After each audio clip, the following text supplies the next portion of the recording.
Then what should you expect from the 23rd edition of the World Economic Forum in Africa? Let's get some answers for you now. CCTV's Miriam Bemard is live on the line tonight. She joins us from London. Infrastructure, more specifically Africa's infrastructure gap, is in focus tomorrow. Should we expect, perhaps in light of the growth we've seen in Africa the last couple of decades, a more renewed focus from European investors on investing in infrastructure on the African continent?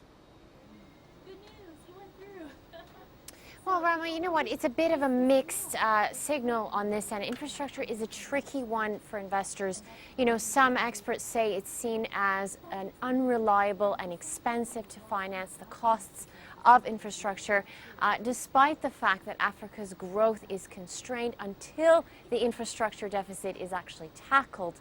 Now, many European firms want governments actually to contribute in the initial stages to tackle issues like having enough skilled labor and efficient project management, logistics, you know, factors that need domestic monitoring.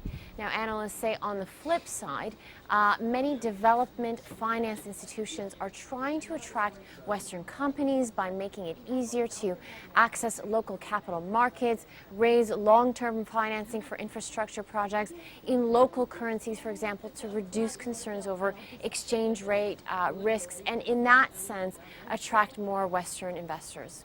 Indeed. Of course, now CCTV Sumitra Naidu also joins us live from Cape Town, South Africa. Sumitra, key events at this conference are starting tomorrow. What should we expect? What's on the agenda?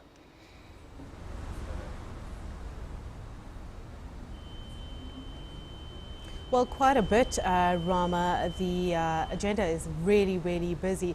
But I think the key discussions are really going to focus around enhancing Africa's growth. We're seeing a growth of over 5% on the continent. A lot of the African countries have reached a middle income status, and this is really where the discussion is going to come. How to underpin this growth, how to make it sustainable.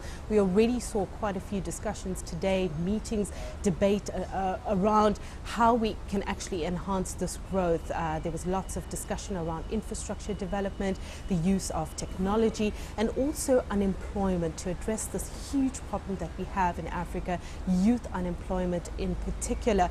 And there seems to be a specific focus at the this year's World Economic Forum meeting on agriculture. We're seeing tomorrow the launch of an agriculture fast-track fund. It's the first of its kind, and it's really to encourage private investment in agricultural infrastructure projects, and that's being launched.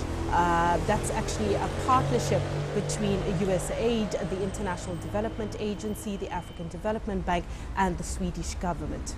Indeed. Coming back to you, Miriam, on a somewhat related topic. In the run-up to World Economic Forum for Africa, there was quite a very public spat between South Africa and the United Kingdom about aid cuts which kick in from 2015. What are the odds of a joint statement from these two countries at WEF on this issue?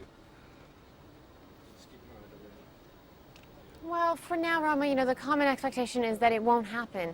It's become a touchy issue for both sides. Britain still stands by the position that it sees South Africa as an equal partner moving forward, looking to boost trade ties, and that would also include continuing to support the South African Development Partnerships Agency. On the political front, this situation has put South Africa in a sensitive spot. It has gained credibility as a strategically important economy for the WEF and part of the growing credibility of the region as well. You know, some are saying the South African government needs to move away now from the aid issue and focus on business and foreign investment expansion. Of course, just this week, Ernst & Young released a survey showing South Africa rated the most attractive country in Africa for investors and invested in more projects in the rest of the continent than any other country in 2012. Indeed. Final question to you, Sumitra. Today there were some interesting comments from a man widely thought to be Africa's richest man, Aliko Dangote, slamming South Africa's black economic empowerment laws, essentially equating them to, and I'm quoting here, a forced marriage. What reaction have we had to those comments today?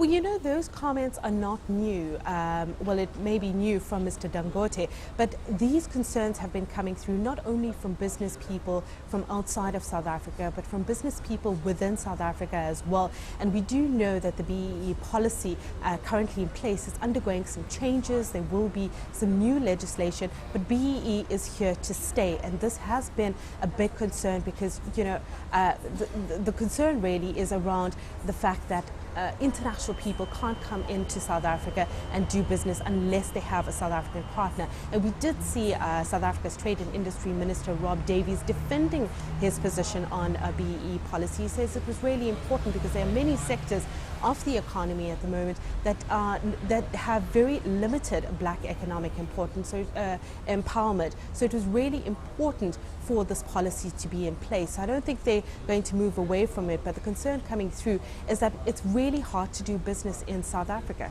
Indeed. We'll have to leave it there for the time being. Continuing coverage, of course, from WF will be coming through from CCTV Sumitra Naidu in Cape Town. Thank you very much for your insights tonight from Miriam Bemard as well, live in London.